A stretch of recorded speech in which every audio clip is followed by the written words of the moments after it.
Hello, I'm Mantastic and Fantastic, and today we're going to be talking about the Pad Academy that has just gone live in North America. So I'm trying to figure out ways to present or convey information with as little pain as possible for my wrists and other areas of my body. So hopefully this overview of who to Monster Exchange for proves fruitful, because the Pad Academy, like virtually every other seasonal event, tends to be a lackluster place to spend your magic stones from a rolling point of view.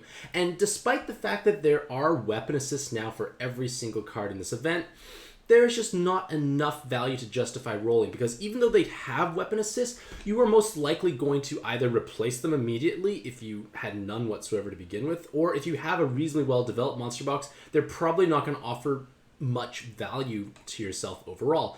And with this in mind, I tend to avoid rolling in events like this and instead monster exchange if the cards are actually valuable. So with that in mind, I'm going to highlight the 3 cards that I feel are the most notable for monster exchanging for, why they are good, and who should be monster exchanging for them.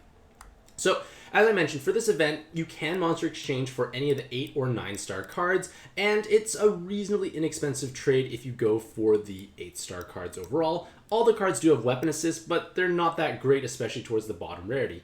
In terms of what's problematic about this event is that there is questionable value at the bottom rarity. Like, you could argue that very few of the cards in the bottom 5-6 stars could actually have much value. 7-star cards may have some, but even then, my point is, it's not really worth rolling in, and the rolling rates to get a 9 or an 8-star card are just terribly low. So, the first card I recommend you monster exchange for is Kyo, because with Kyo is going to be arguably one of the best, or the best leader you can actually acquire without spending magic stones or IAPing via a bundle, because they can actually be exchanged for. If we think about who are all the top leaders nowadays, we have Nautilus, Royal Oak. Neither of them can be acquired aside from rolling in Super Godfest. If you go back to, like, say, Mystics and Spectres, they are still valuable, but you only could acquire them for tiny rolling percentages, and you kind of see where this is going. You can't acquire truly great leaders at this point in time because you couldn't monster exchange for them, or maybe you couldn't IAP for them. So Kyo, if you have a solid mono light team available, can be a meaningful leader. And this is because they have a 3-turn based cooldown, which will help solve your problems. It creates 3 water, light, and heart orbs. It's basically the same as Sena, except you have a 1-turn longer cooldown because they did not transform.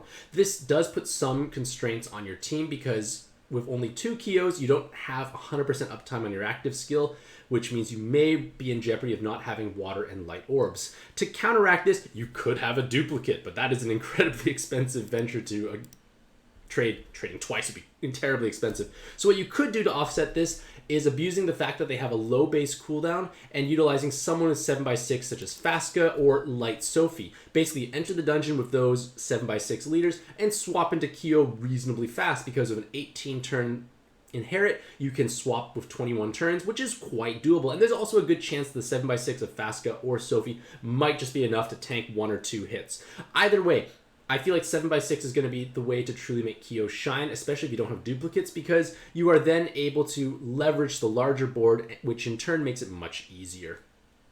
In regards to their leader skill, they have no health multiplier, quite a low attack multiplier actually, a massive RCV multiplier, so you always can heal up, and poison orbs are probably not going to be that much of an issue, especially if you have at least 3 hard orbs. And then outrageously high damage reduction, 87.75% damage reduction when you match water and light orbs, along with bonus combos. So you are incredibly tanky when you hit water and light combos. You also have bonus combos, so all those 10 combo awakenings across your team, including Kyo themselves, hit much harder. Kyo themselves has outstanding personal damage against dragon-type spawns, and if you don't go for the skill boost plus, they can have double 7 and 10, so 20 times personal damage with a monstrous attack stat is always going to be producing wonderful amounts of damage. Now, you have to be mindful of the fact that Kyo does not have VDP, so any void spawns are just going to be kind of wasted. Like, all your damage is going to go to waste, unfortunately. And the lower attack multiplier, it does exist, but you can offset that by 7x6 using enhanced combos, which probably are more common nowadays, and just being monocolor in general. Just heavily using orb changers will allow you to concentrate your damage, and it's not too hard to hit extremely high amounts of damage, especially on 7x6 with all these bonus combos, and you probably have enhanced orbs, enhanced combos, etc. So, who should monster exchange for Kyo? Well, If you don't have Royal Oak or Nautilus, it becomes a much more favorable trade because Royal Oak and Nautilus are really just the two strongest leaders in the game at this point in time.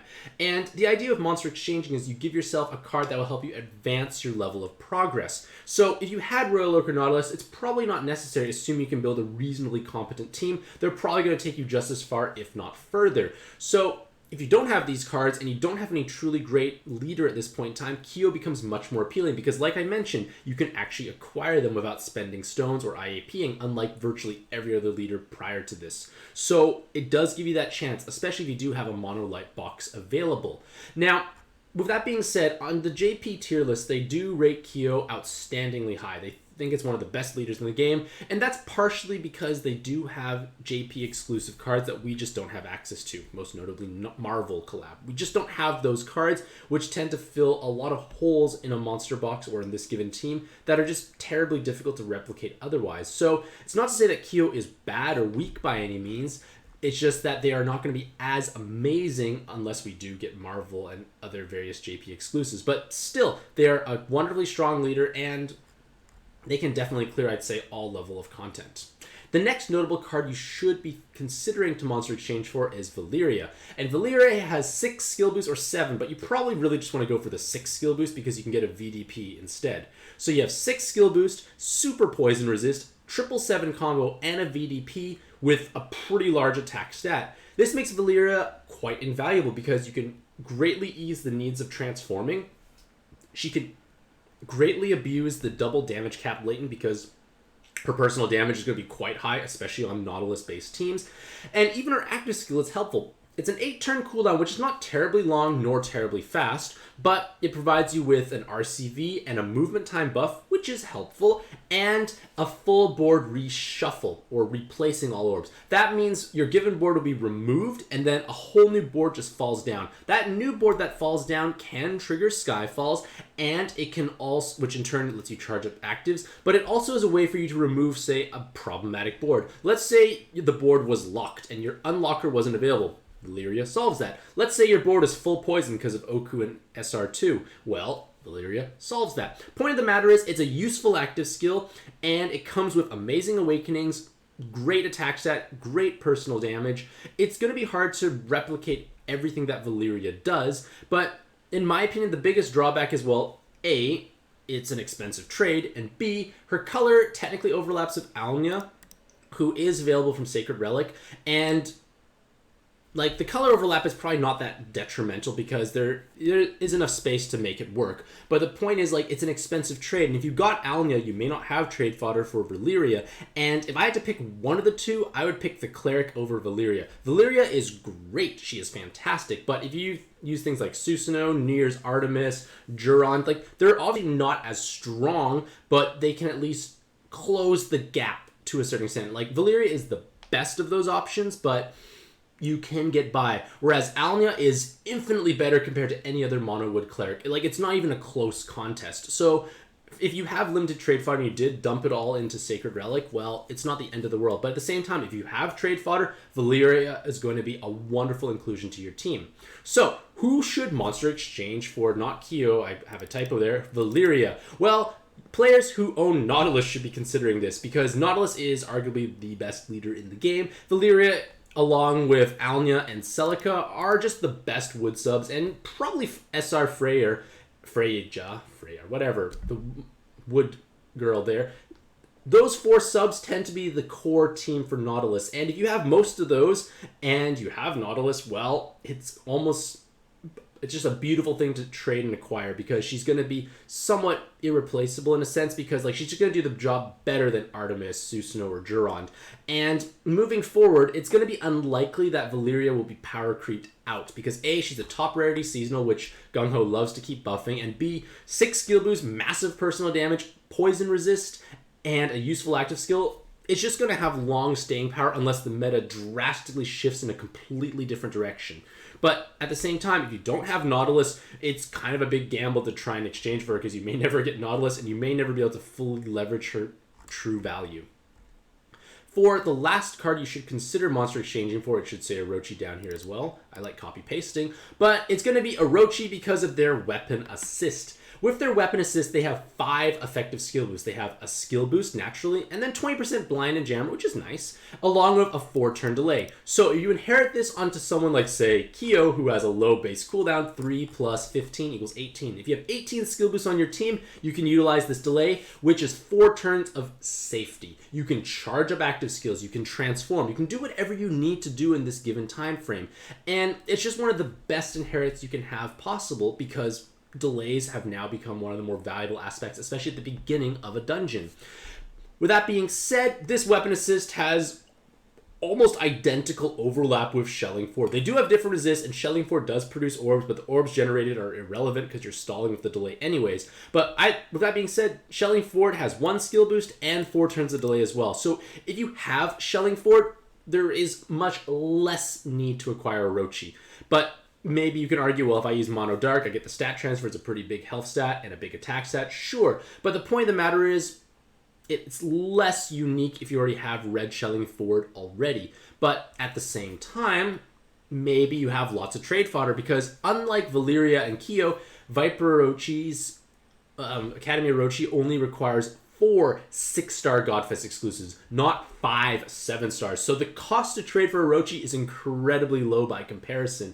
So maybe if you have excessive, and I mean excessive amounts of trade fodder, and you already had Shelling Forward, you could maybe just pick up Orochi just to have another color transfer. But I feel like that's a little luxurious and a little excessive. But at the same time, don't have Shelling Forward, you should really make an effort to acquire Orochi, because it's going to be the most easily accessible, massive, effective skill boost inherit you can acquire, I'd say, for the foreseeable future. So, in conclusion, Kyo, Valyria, and Orochi are the best things to acquire from this event, and they can all be monster exchanged for. While the costs for Kyo and Valyria are quite high, Orochi is much more manageable, and you should consider picking them up, especially if you are missing or you fall into the categories of why you should monster exchange for that given card. With that being said, let me know what you think about this format in the comments below, because your feedback helps me create content, because I sadly cannot read your minds, but you can let me know with comments. If you like it, you can even give a like. It just a little bit of reference to know if this is meaningful or not. And in terms of like health update, I did go to Royal Columbia Hospital on July 2nd, so that was past Friday. I had about 45 minutes worth of x-rays being done. They took about, I think, 12 plus different pictures. I was quite the model, apparently. I'm good at staying still, I guess, but they took pictures of my neck, my back, my wrists. So hopefully that provides some insight. I do talk with my specialist, I think in about a week's time frame or so. So it might likely would just be more like imaging tests being done or whatnot. But like either way, at least the ball is rolling forward. So I'm not necessarily like super optimistic or hopeful, but at least something is happening. With that being said, hopefully you all have a truly fantastic day. I wish you all the best luck in your own pad adventures, and happy puzzling.